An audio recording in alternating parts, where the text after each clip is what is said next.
Bab 20, Menemui Yulia. Sekarang makan ya, biar kamu cepat pulih, ucap Alfian setelah Arumi selesai memakan es krim yang dibawa Alfian meski hanya sedikit. Arumi bergeming, pura-pura tak mendengar perkataan Alfian. Arumi dengar nggak sih? Dengar, jawab Arumi santai. Ya udah makan, nunggu apa lagi? Kamu mau makan yang mana? Tanya Alfian. Aku mau bakso, cetus Arumi akhirnya. Jangan bakso, itu nggak bikin kenyang. Mending nasi padang aja, kalau bakso kan gak ada nasinya, nanti perutnya tambah sakit. Jelas Alfian, lalu membuka nasi padang yang tadi ia beli. Baiklah, mau protes juga nasinya udah dibuka, ucap Arumi. Ya udah nih, pokoknya abisin ya, biar tenaga kamu pulih lagi. Alfian lalu menaruh nasi padang itu di hadapan Arumi. Arumi menatap nasi padang itu lalu menatap Alfian bergantian, membuat Alfian mengernyit heran. Kenapa lagi? Bukannya dimakan, malah mandangin aku. Aku tahu, aku emang tampan dari sejak lahir, jadi nggak usah mupeng gitu. Ih, pede banget sih mas. Loh mang ya kok. Aku itu anak mama yang paling tampan, ucap Alfian menyombongkan dirinya. Percaya. Ya udah sekarang kamu makan, jangan cuma dipelototin. Arumi berpikir sejenak. Mikir apa lagi sih Arumi? Tanya Alfian mulai gemas dengan tingkah Arumi. Suapin, cetus Arumi kemudian. Ngelunjak ya nih anak lama-lama, gerutu Alfian. Aku istri kamu mas, bukan anak kamu, kata Arumi. Nggak mau, kamu kan bukan anak-anak, kenapa harus disuapin? Ih, nggak romantis banget sih. Sekali-kali bersikap romantis sama istri, apa salahnya sih mas? Arumi mulai pura-pura merajuk.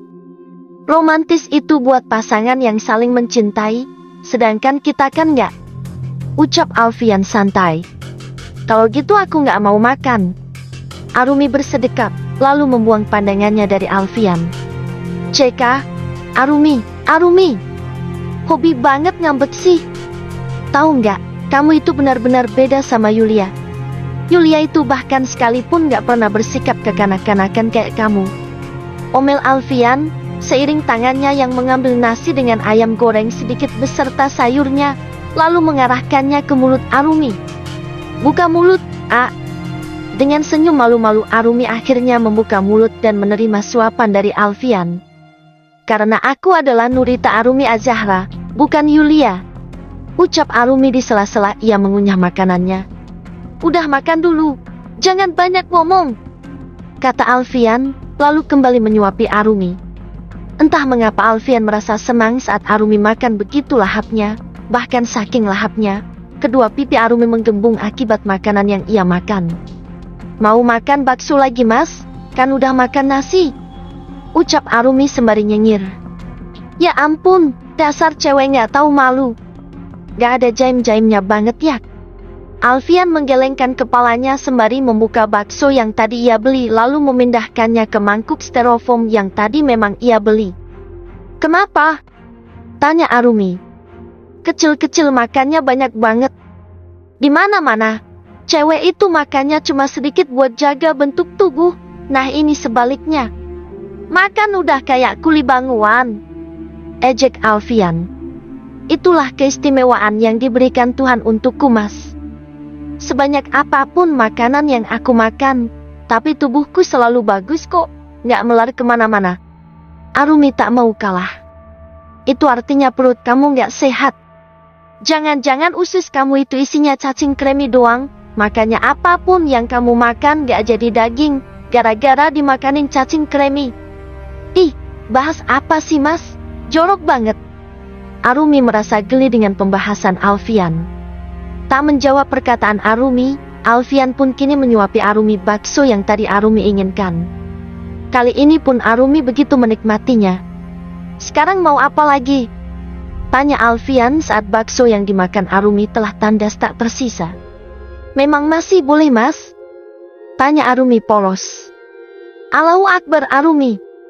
Alfian menggelengkan kepala, Tapi seketika Alfian sedikit kaget saat menyadari perutnya pun keroncongan.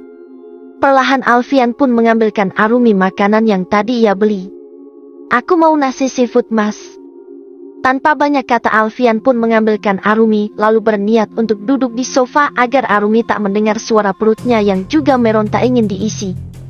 Duduk di sini aja mas, jangan jauh-jauh, ucap Arumi saat Alfian hendak ke sofa. Udah bisa suap sendiri kan? Gak mungkin gak kuat, soalnya udah habis 2 porsi makanan. Gak mungkin kalau masih lemes, cibir Alfian. Bukan gitu, nanti kalau aku mau minum, kamunya jauh, kan susah mas. Dasar manja. Yang penting bukan manja sama suami orang. Arumi mulai membuka makanannya sementara Alfian duduk di kursi tunggal dekat Arumi. Dasar nyusahin, celetuk Alfian. Arumi mengarahkan makanan yang ia ambil ke mulut Alfian. Apaan sih? Aku tahu kamu juga lapar mas. Udah buka mulutnya, gantian kan tadi kamu yang suapin aku, ucap Arumi sembari tersenyum. Karena perutnya memang sangat lapar dan tak ingin lagi berdebat dengan Arumi, Alfian pun tanpa berpikir panjang membuka mulutnya dan melahap makanan yang disuap oleh Arumi. Alfian begitu lahap memakannya, tapi di saat tengah asik memakannya, ponsel di tas Arumi bergetar. Arumi pun segera memeriksanya sedangkan Alfian masih sibuk dengan makanannya. Saat melihat siapa yang menelpon, Arumi menatapnya sesaat. Siapa? Tanya Alfian. Alfian mengerutkan keningnya karena Arumi tak menjawab pertanyaannya. Siapa Arumi? Ulang Alfian. Arumi tersentak kaget lalu menatap Alfian yang seolah menunggu jawaban darinya. Arumi memperlihatkan layar ponsel milik Alfian, dan di sana tertulis nama sayang, Yulia. Alfian segera merebut ponsel itu dari tangan Arumi lalu melangkah menjauhi Arumi untuk menjawab telepon dari Yulia. Kamu kemana aja Li? Aku tuh udah nyari kamu kemana-mana tapi kamu gak ada. Please Li, apa yang kamu lihat itu gak seperti yang kamu bayangin. Aku mohon jangan menghindar lagi. Aku butuh kamu. Aku gak bisa tanpa kamu. Dada Alfian serasa ingin meledak bahagia karena akhirnya Yulia menghubunginya. Datanglah ke apartemen. Aku gak akan kemana-mana. Tapi kalau kamu gak bisa, aku pastiin kamu gak akan lihat aku lagi untuk waktu yang lama.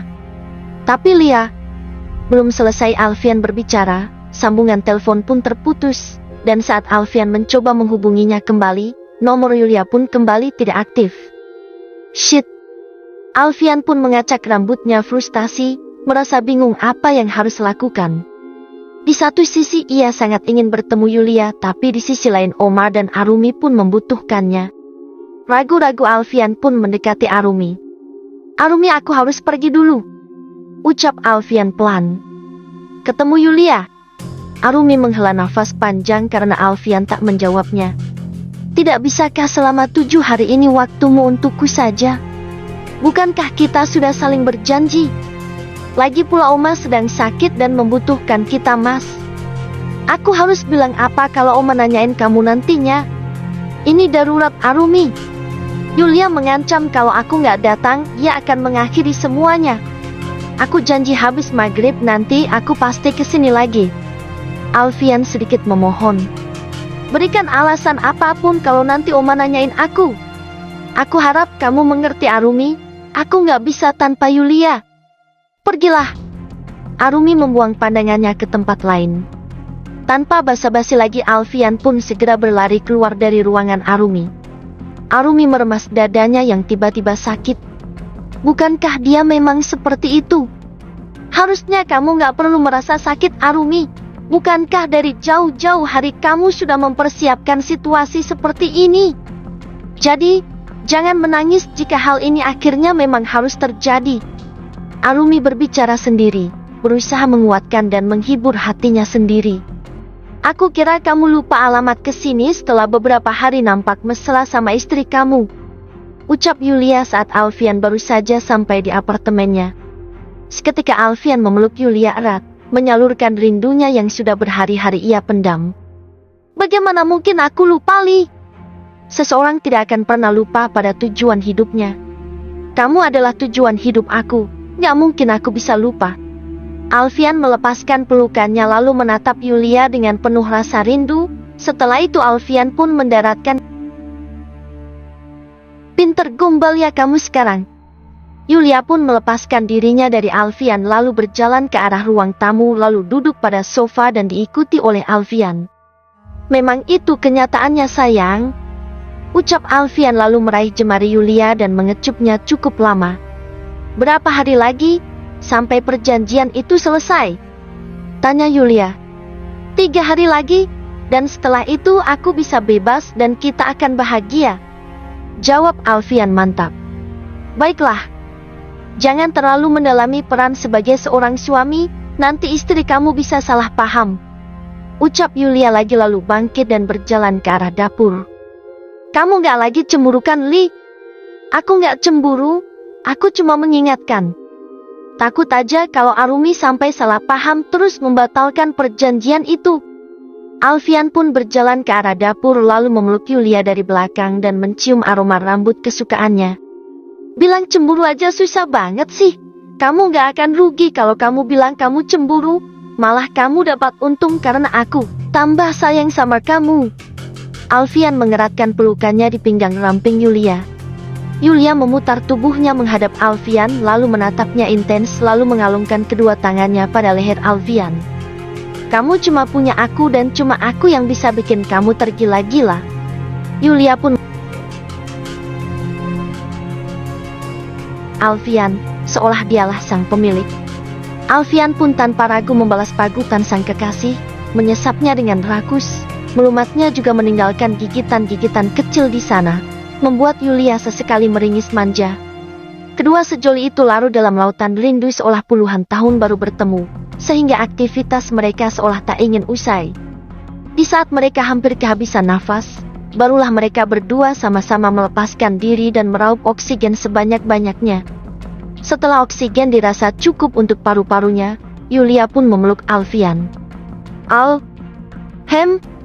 Aku mau kamu. Ucap Yulia lalu melepaskan pelukannya, tapi kini tangannya bergerak ke arah Alfian, lalu melepaskannya satu persatu.